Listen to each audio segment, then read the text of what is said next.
Hello everyone, welcome to my channel Biochemistry Concepts. This video is about glycolysis and its role in development of dental caries.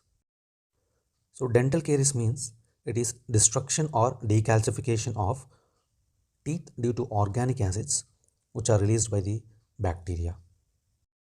First we should know what is dental plaque. It is a sticky pale yellow film that coats the teeth and contains bacteria. So dental plaque is also known as tooth plaque. So this dental plaque which is formed by bacteria, it is rich in dextrans. So these dextrans are adhesive and allow the bacteria to stick to teeth and to each other. So dextrans are bacterial and yeast polysaccharides made up of D-glucose units.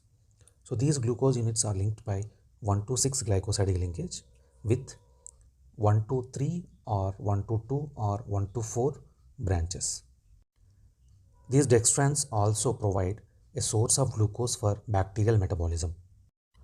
Although many bacterial subspecies have been shown to be associated with caries, Streptococcus mutans is still believed to be the most important bacteria in the initiation progress of dental caries in combination with lactobacilli. So these two bacteria, that is Streptococcus mutans and lactobacillus, are anaerobic bacteria.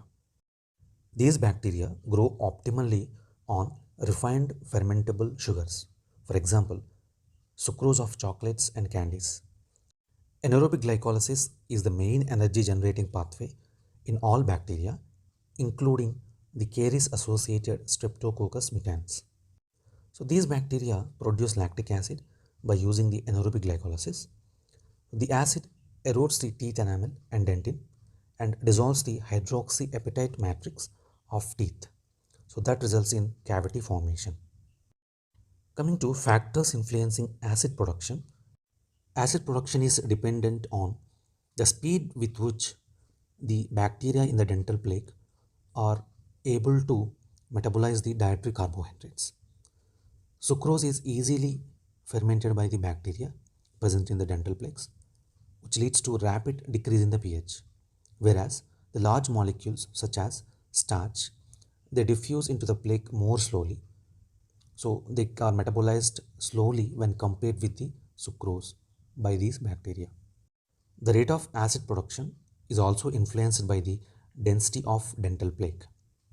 So when the density of dental plaque is less, it produces less acid. So whenever the density is more amount of acid is produced. The solubility of hydroxyapatite is greatly affected by the pH of the oral fluids. A more acidic environment causes hydroxyapatite to become more soluble, while a less acidic environment makes hydroxyapatite less soluble. So critical pH is a term given to the highest pH at which there is a net loss of minerals from tooth enamel. Generally, the accepted critical pH value is 5.5. Coming to role of fluoride in glycolysis and cavity treatment. Fluoride from toothpaste or fluoride which is applied topically can inhibit the enzyme enolase. Fluoride inhibits the enolase, which is one of the enzymes of glycolysis. So thereby it reduces the rate of glycolysis and the tooth decay. Further, the fluoride integrates into tooth surface to form fluoroapatite, which offers resistance to demineralization.